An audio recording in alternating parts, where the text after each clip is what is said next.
Tim Goldstein, autistic adult, and your host for Life in a Neurotypical Universe, where we take a look at life from the perspective of an autistic adult.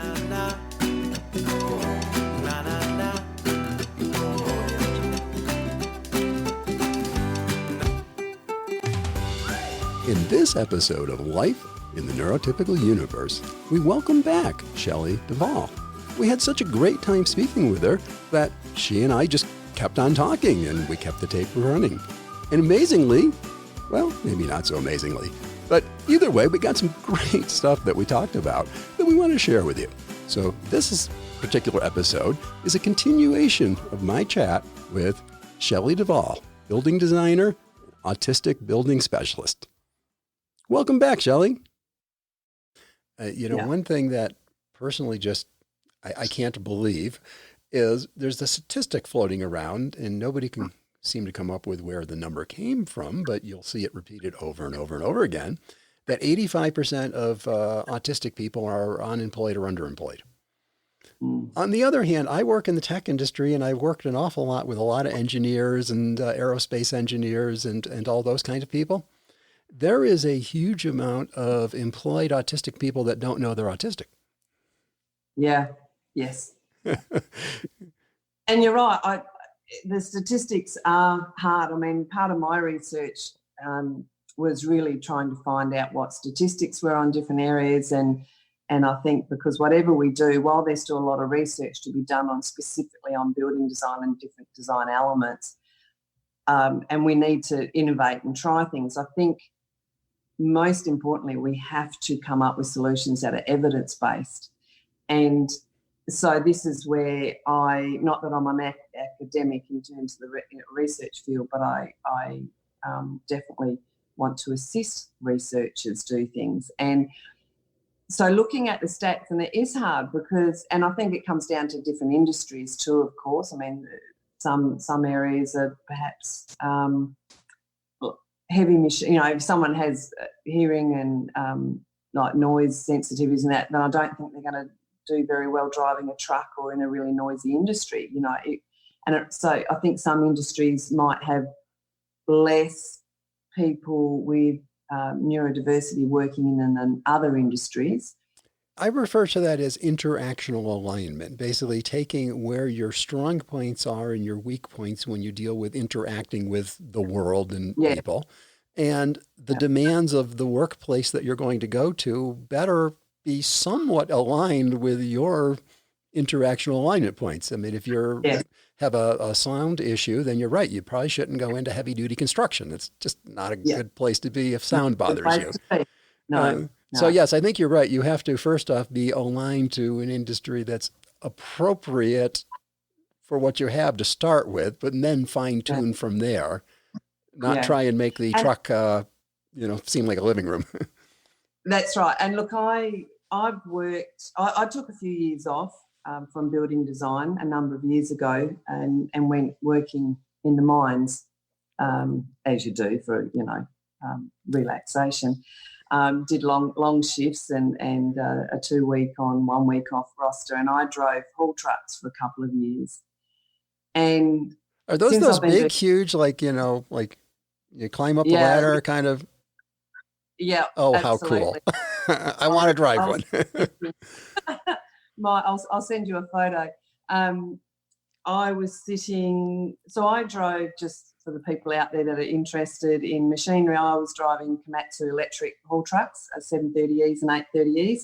So the payload on the 730Es was about 190 tonne, I think, from memory, and the payload for the bigger trucks was 240 tonne on the back. So all up, you're talking, 500,000 tonne. And I was sitting about 6 metres in the air. So yes, it was, climbing up 2 stories of stairs, and I'm 5'10", and I came halfway up the wheel. So I was about the centre hub line of the wheel. So I was driving, and they're not the biggest trucks. You can get bigger, but that was big enough, So I was in that mining environment. It was an open pit iron ore mine here in Western Australia. And so I was in that mining environment for a couple of years. And so since I've been doing the work that I'm doing now, I rack my brains to see how you would ever make that particularly autism friendly. And obviously it depends on every individual, but from a general sense, it would be very difficult. the whole way things are done. Perhaps one of the only things that mining would work with is that there is a routine, and you go and do your set roster and your set role. But other than that, the actual environment and the way things work in a mining environment would be very difficult for anyone with too many sensory challenges to work in. It would just, you couldn't make it work from where I'm sitting anyway.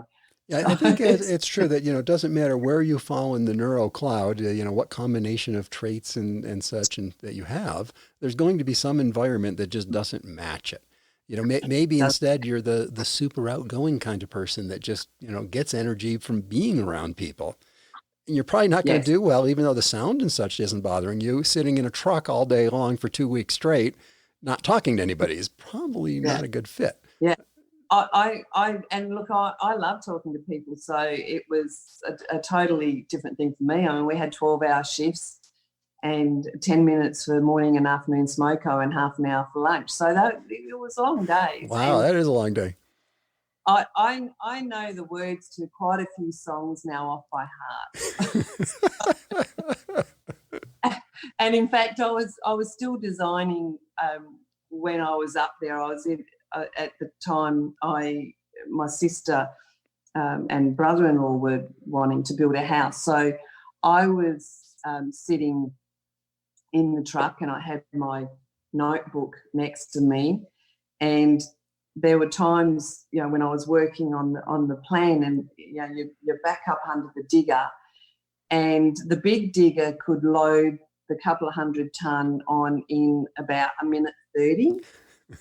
So, because a couple of bucket loads that are like 80 odd tons a bucket load, and I would be quickly sketching down my ideas for the house, and then he'd toot his horn and I'd throw my pad down and take the brake off, and off I'd go up to the crusher or the waste dump, and then I'd have, generally where the pit was at the time, I'd have about 20 minutes to half an hour on the run to think about what I was doing, and then I'd get under the digger and I'd throw some more ideas down on paper.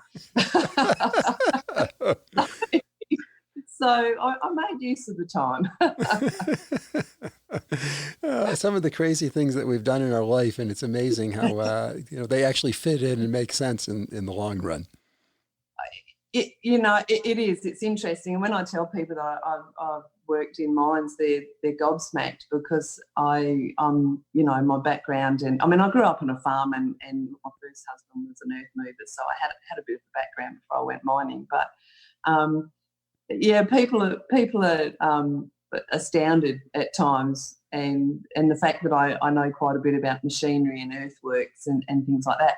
But I think it just adds to, I think for me, with my experience, because I've got that different world experience, and I haven't.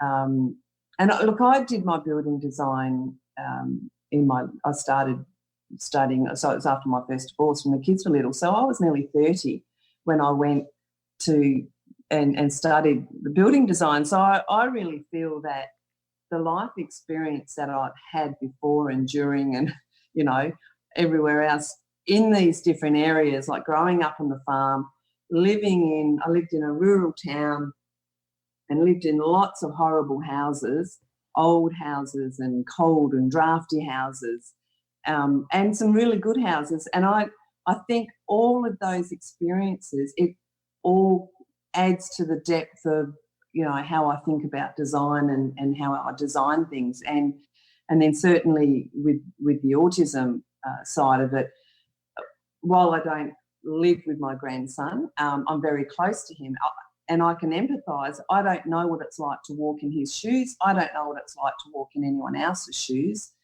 But I think it still adds, everything I've done in my life and the influences and the people I know add to that depth of design and the experience that I've got now, which I think just helps to be I honest. think there's lots of cross-culture kind of pieces that as you go through a career and take up different areas. Yeah, I kind of like to say that I was probably about 40 before I had built enough different skill sets to really be yeah, effective at doing something. And that doesn't mean that I didn't do like really good things along the way, but to yeah, have enough that you could actually, well, do like you did, take a trip, go around the world, talk to researchers, go visit these things, write it up. I mean, that yeah, takes a wide, piece of experience to be able to pull all yeah, of that off. Uh, yes. and at 20, you wouldn't have done the job that you could now. No, absolutely. And, to be honest, because I was married young and had my kids young and then divorced young and studied again, I hadn't travelled. I actually hadn't travelled to those places. So my extent of overseas travel was to New Zealand a couple of times because that's just across the ditch, Right. and I went to Malaysia many years ago. And so I was travelling to places that I hadn't been to, and it was a very busy and intense trip, to be honest. But I do think that, yeah, everything that I've done just meant that, I mean, I was no stranger to travel and that, but it just really added to the experience. And you're right, I don't think that someone younger would get the same out of it or look at things in the same way because they haven't experienced living in a home as their own family. They might still live with their parents or, I mean, quite often uni students need to be able to afford uni these days, but they certainly don't have the life experience and the understanding of how things can work. And, we all need to start somewhere. And there's some young students that have contacted me, a couple from Europe and here in Australia that have seen my work and have contacted me. And I just absolutely love it that they've got the passion for a certain specialty, and they will grow into that and they will learn. And at the end of the day, by the time they get to my age, which I'm not going to disclose, they will have so much knowledge. And so we do all need to start to learn somewhere. So, it's great that they do. But for me, I did it the other way, and I had that life experience first. And that I think that contributed straight up to my design knowledge. I definitely agree. I kind of came more the route you did of building it up from real world experience than, Yeah. and I think it does. It gives you a much broader perspective to things than people who went to a particular university to learn to think about it a particular way, went to a company Yeah. that worked and thinks about it a single way and stayed with them for 20 years. Yes. Yeah, that's They right. just never got to see, the different experiences. Obviously running a mine, that's a completely different work experience than being an independent building designer. Yes. Yeah, absolutely. Yeah.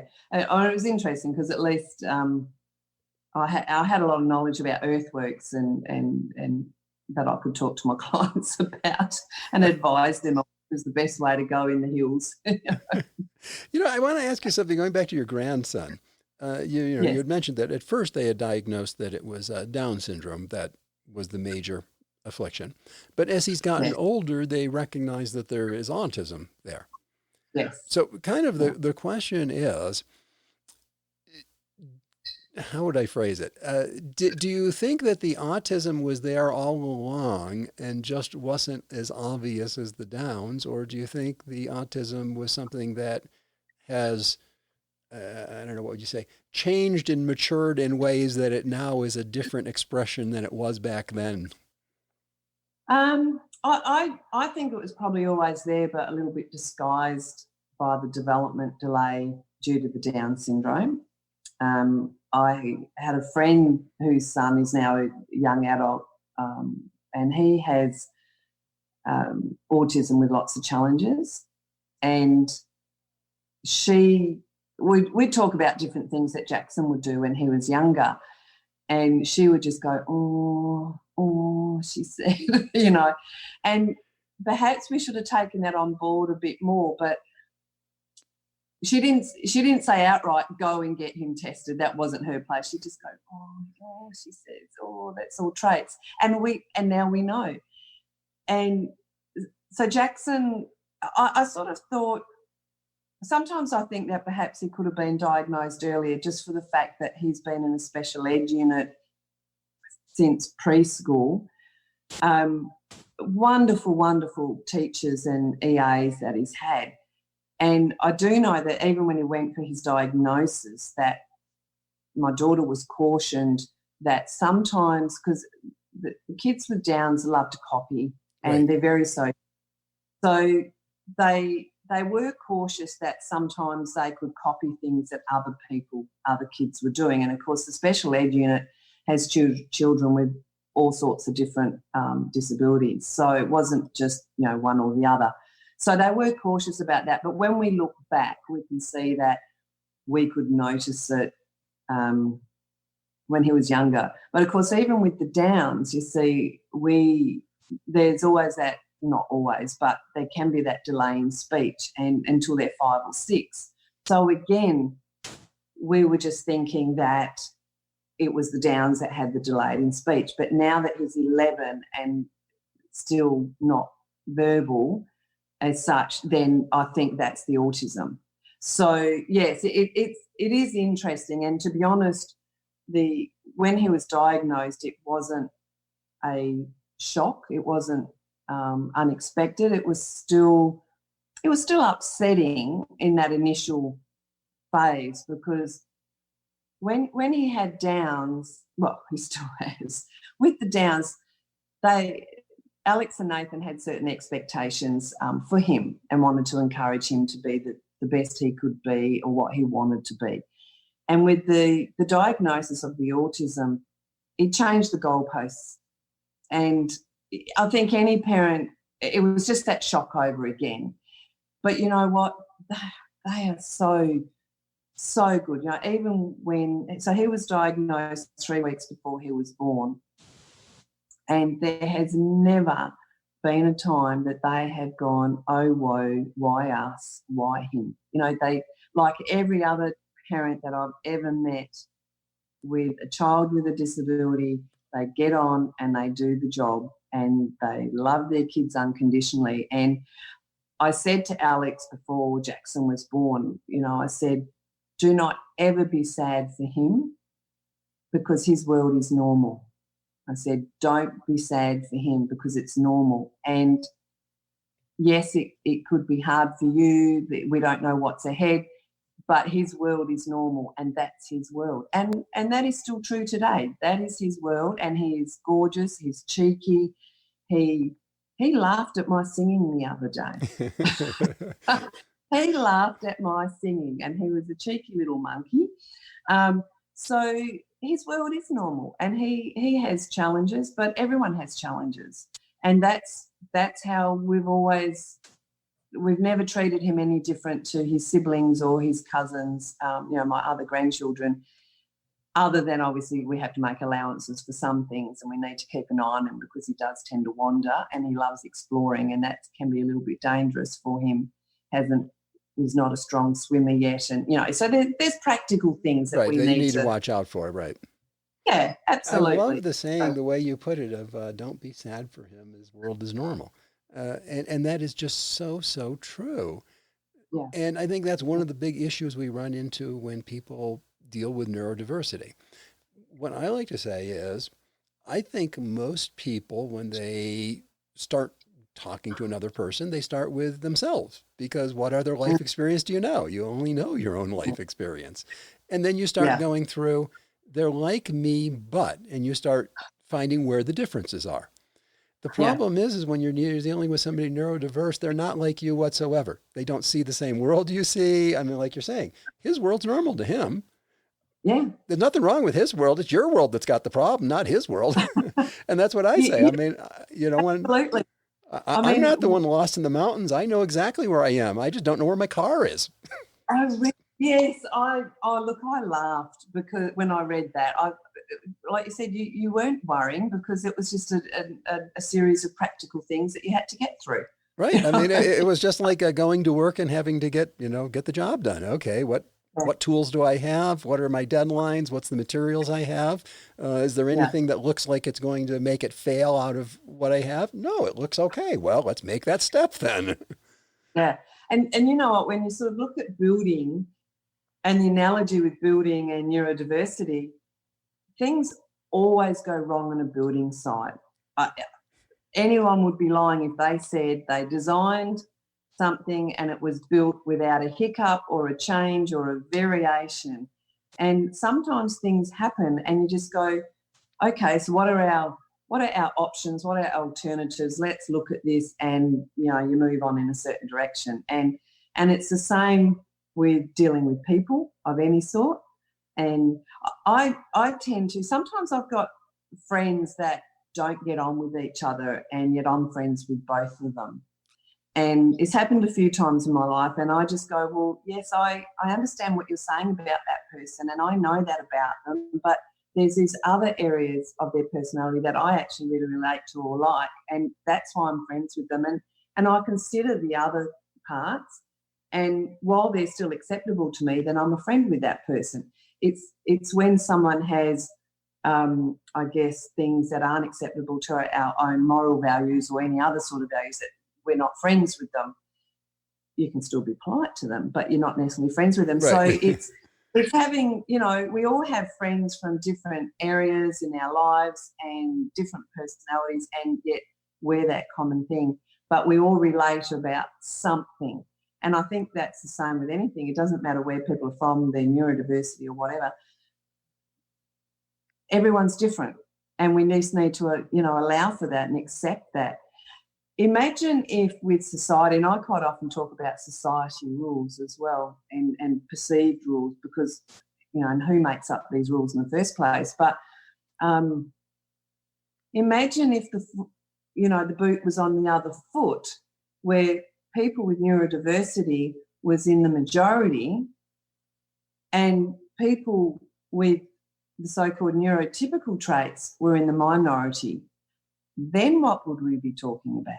It would be totally flipped on its head. Exactly. I say, very frequently that neurotypicals don't recognize that the things they do can be just as obnoxious to us as the things we do are to them.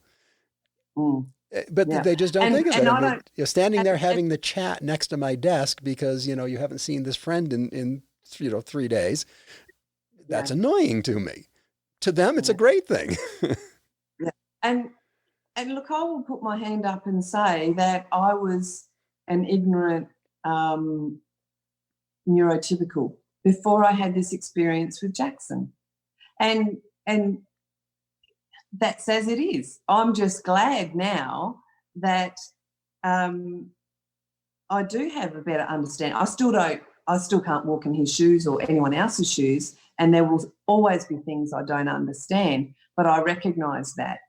And that's all we can do. It is recognise it and respect that.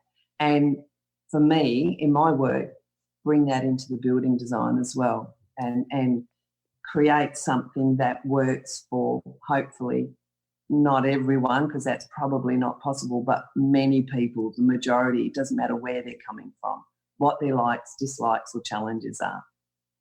Yeah, you want to try and cover the greatest range. And like you say, you don't have to understand every detail about it. There's a gentleman, Chris Turner, who's on the eastern side of Australia. And the way he puts it is very simple. I don't need to understand what it is. I just need to recognize and accept that's the way it is. Yeah, absolutely. Yep. Yeah.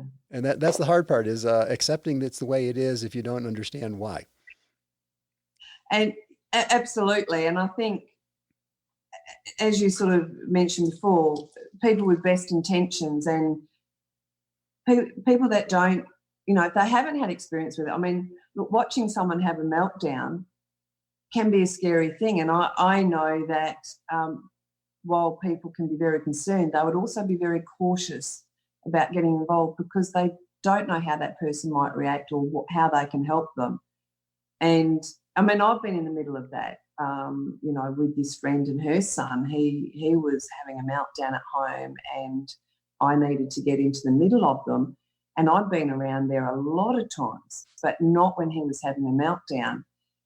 But I needed to just gently get in there to protect my friend and calm him down. And so I needed to take it easy, but I didn't know what to expect, even though I knew him very well. And I think it's just understanding that and really just trying to do the best you can, even if you don't fully understand. I think that's the key.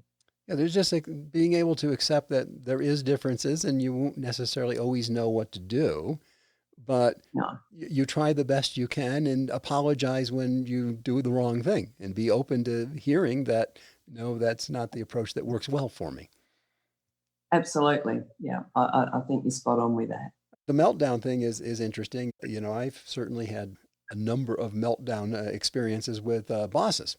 So just imagine Yeah. having a boss that knows absolutely nothing about autism, has no clue that they actually have an autistic person that is working for them. I mean, I was diagnosed 5 years ago. I didn't know for decades of my working Yes. career. And having a meltdown right in front of them and they have no clue how to handle, or that a person could have that much, what would you say, energy and emotion coming out of them at one, Yeah. in one burst. They just don't even know Yeah. how to handle it. Yeah. And I think it's really important to as you say, quite often people don't know that they have an employee with autism, or because it's a person, like you say, you didn't know for years because you weren't diagnosed. But even people, once they're diagnosed, it is their personal choice whether they say anything or not. And I attended a workplace forum here in Perth the other year where we talked about some of these issues, and we had Michael John Carey was over as one of the guest speakers, and so and he's a loud personality. He is just lovely. We talked about some of these issues and how people felt they didn't know how, like if they disclosed that they had autism, would that affect their job? Because sometimes bosses can be cruel, and so there was that anxiety about telling or not to tell. But I think in terms of the support in the workplace, and we're starting to get some really good programs here in terms of supporting people and creating awareness with companies and organisations and employees about autism and the benefits it can bring to their organisation, but also how to help and assist and manage that particular part of their workforce. Not only do you have businesses, by the way, but you also have universities over there that are very, very deeply involved with research in autism in the adult arena. I know I work quite a bit with a professor at Cornell, and she sends exchange students over to the college there, and they send them back, and it's all working on autism-related pieces. Yes. Yeah, we've actually got and Curtin University here in Perth as well is very well known for CARG, their Curtin Autism Research Centre, and they look at all sorts of different aspects and are very, very widely respected for that as well. But what I was going to say earlier was I think it's really important to remember that while my focus and expertise is on the architecture and the built environment and what we can do to support people through that way, it's really important to remember that that is just one spoke in the wheel.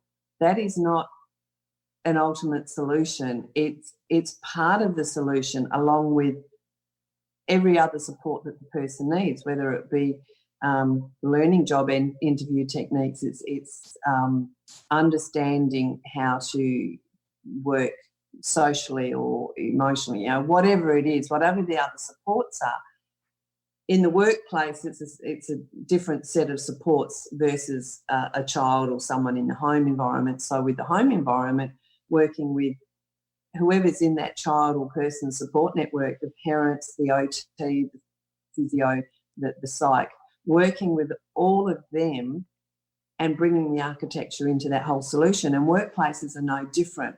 All of the social and work-related support efforts can be supported by the architecture, and then you start to get a holistic approach to it. So here's the big question for you. Mm-hmm. How do we increase the awareness? Because the reality is what makes you effective at what you're doing is the awareness that you gain more than anything through your grandson, of recognizing that there were all of these human needs. They weren't medical needs, they're human needs. They're human needs, yes. I guess for me, and it's what I'm doing myself, is keep talking to people about it. My Churchill research report has been instrumental for me in terms of getting some of that word out, and I've had a bit of a strategic campaign to send that to specific people here in Australia, government departments, the NDIS, which I mentioned earlier, and they're all very, very interested in it. So I'm really looking forward to some big things there. But also, I mean, now we've got the technology, we're doing a podcast now, and use the technology. I mean, I've got now fantastic contacts around the world, and I plan to use those contacts and collaborate with those contacts, and I've got them very keen. I mean, Denise has already invited me back to Phoenix for a symposium next month. So people are really keen to we need to work on this as a global initiative to work. It's still a relatively small, I guess, group of people when you look at the worldwide population, a small group of people that are working and have the expertise in this field.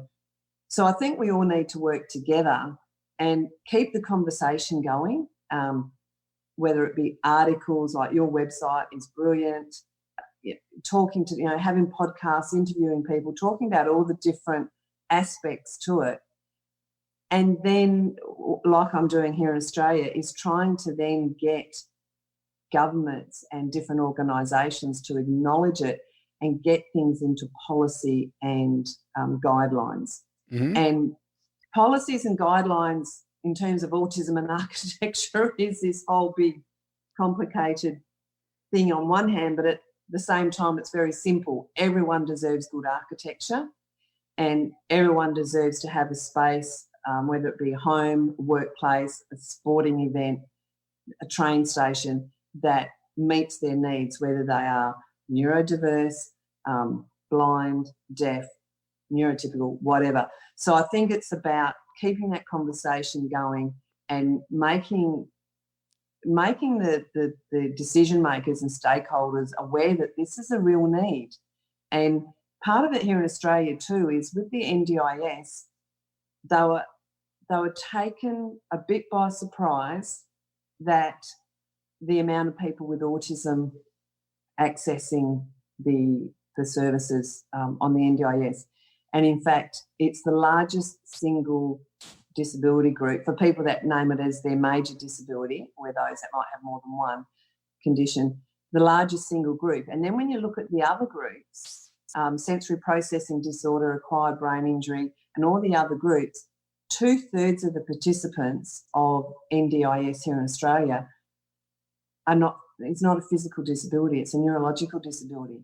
So, but they've been caught a bit unawares on that, and so they don't have, they have guidelines for special disability accommodation, like housing in whatever form, but what they don't have is guidelines or any sort of idea on how to make those buildings neuro-accessible.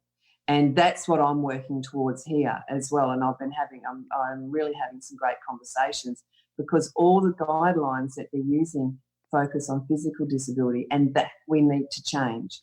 I mean, it's obviously very necessary, but that's what we need to change. And I think we've just got to keep having the conversations. There's an organization here in Colorado that's called Invisible Disabilities. And what they're all about is, and one of the things that the founder talks about is, what's the universal symbol for handicap?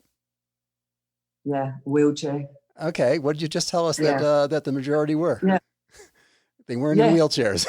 That's right, and exactly. And people do, over here use the term invisible disability as well, because it's and look, I can experience that in a very small way. I was quite active with a lot of sports when I was younger, and I probably should be now. And I hurt my back in high jump when I was younger, and so I did have trouble, and I had a prolapsed disc, and it took a lot of years to get that right and sorted out. But no one could see that. And if I said, oh, I can't do basketball training, my back's playing up or whatever, I'd sort of get these looks. And I would have been better off with my arm in a cast. Do you have handicap parking down in Australia? Do you have reserved handicap parking spots? We do. It's called ACROD, and I can't remember what that acronym stands for, and I'm sure no one else knows. So we do have the disabled parking. The point being, if you had parked in there, how many people would have given you dirty looks and not said anything, but thinking, why the heck is she using that space? Look at her. She's walking just fine. She isn't disabled. Yeah. And I've, yeah, absolutely. Look, I've been on crutches more times than I can count. And here in Western Australia, and I'm not sure about other states other than New South Wales, you can get a temporary ACROD permit. And a friend of mine did when he had a knee reconstruction and had trouble walking. He could get a temporary permit. We can't over here in WA. And so the amount of times I've been on crutches and I've had to just try and find a car park in amongst everyone else and been exhausted by the time I've got to the shop because the only spot I could find was way up the back. Right. It was really, really difficult. And yeah, so, but like you say, and we also have here, and I don't know if you do, but we have parents with pram spaces as well.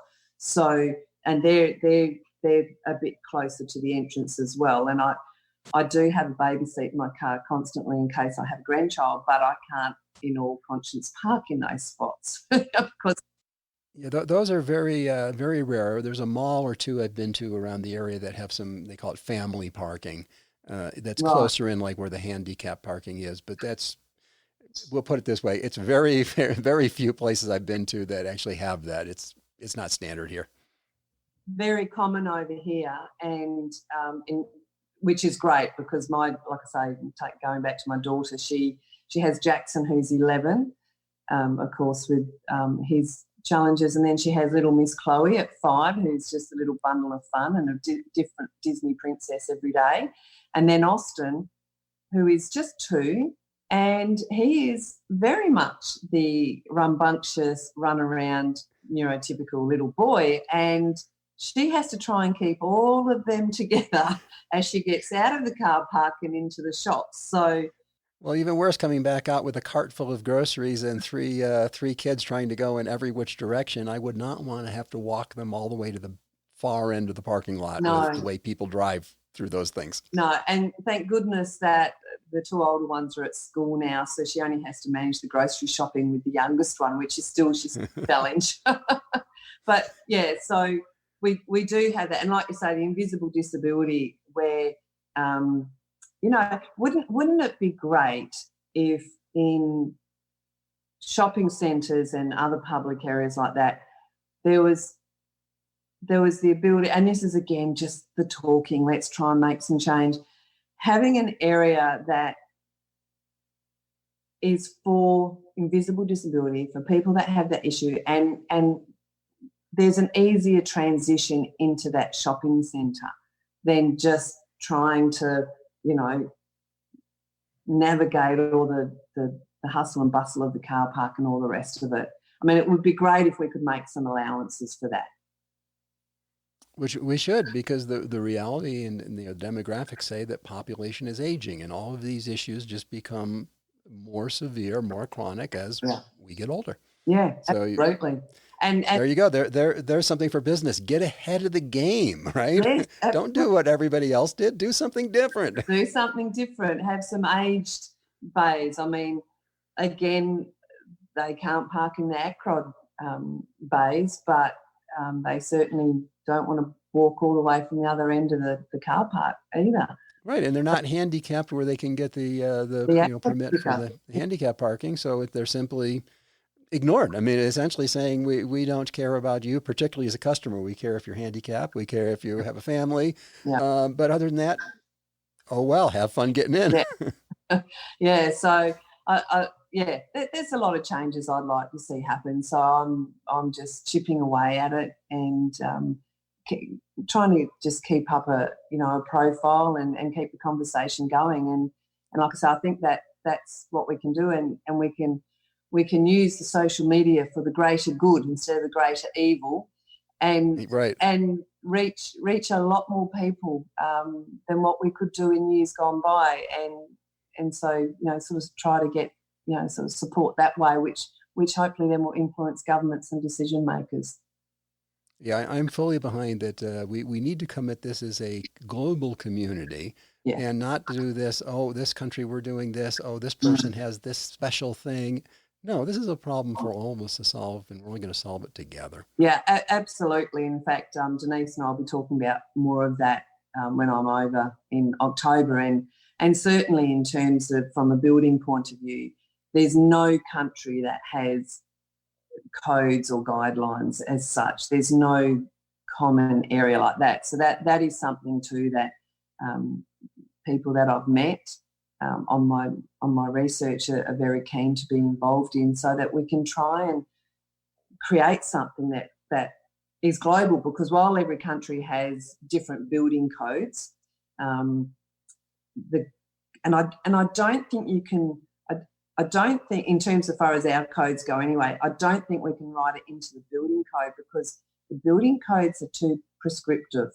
And with autism and building and architecture, there's too many variables. And when I started writing my report, and I wrote all the different sections, then I got to the architecture section. I thought, great, I'll be able to do this. My hand tied behind my back and whip it out. And I started writing and I went, oh, no, that's not going to work, because that's only valid in one situation. But if you had this sort of situation, then you're going to need a different solution. So that's why I ended up going, well, in that type of report, there was no way I could talk about all the ways, So it's not a how-to book for architects or designers, because I just couldn't do that. I had to do it in terms of a summary and what are the main themes. Right, more of an awareness that there is this particular need for designs taking care of this particular group versus a recipe book of here's all the things to do. Absolutely. Just kind of giving vignettes of here's how one group did it one way. Here's how for another group they did it a different way. Yeah, and in my report it highlights some of the different documents that people have produced, and Magna Mustafa in Cairo, who is very experienced in that. She is just wonderful in this field. She's got her aspects and design guidelines, and so she outlines it in a certain way. And then Mette Weinberg in Denmark, she outlines it in a different way. And then different ones have got their different ways of outlining it.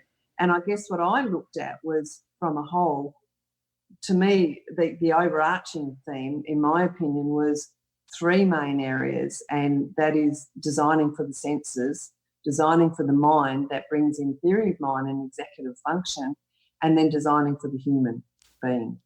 So that's where I sort of feel there's the three main things, because then obviously under sensory you've got all these different elements that and ways of designing for that, and then with theory of mind. So, with designing for the mind in theory of mind and executive function, which comes to socialising in some areas, and then order and predictability in other areas. So then there's a whole lot of subcategories there, and putting that into the building design while at the same time thinking about sensory issues, and then add in the human element and how do we design for human beings and the individual. And all of those themes then have to work together, and then work on the specifics. I think that is a perfect way to state and kind of sum up this whole thing of what we need to do in moving forward is really, it's not learn 10,000 different things. It's look in three major areas and just pay attention to details in three major areas. So, Shelly, if somebody was interested in talking to you, engaging you for design work, or maybe helping along with spreading what you know into the communities, how would they reach you?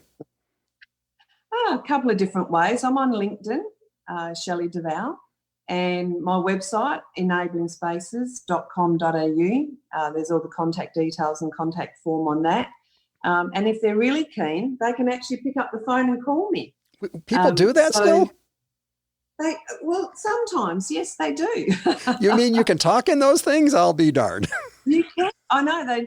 It's really, really great how technology has put a phone with a camera now. You know, we can make phone calls from our camera. So. Well, I will take and put those details of how to contact you down into the show notes so that people don't have to sit here on the last bit of the podcast and go forward and backward 16 times to get the website exactly spelled right. Yeah. And look, if they download my report from that website, then all my contact details and the Facebook page and everything's in that as well. Perfect. You know, I so much appreciate your taking the time to chat with us tonight and share some of your experience and just, you know, your glimpse into, as I say, life in the neurotypical world when, you know, there's another world out there. Absolutely. Well, thank you so much for inviting me. I've had a really great time. It's been lovely chatting. Wonderful. Thank you very much. Thanks, Tim. We hope that you've enjoyed another episode of Life in a Neurotypical Universe. Please, if you enjoyed this, share it with your friends. Go take their phone and subscribe them. Heck, it will help us all out.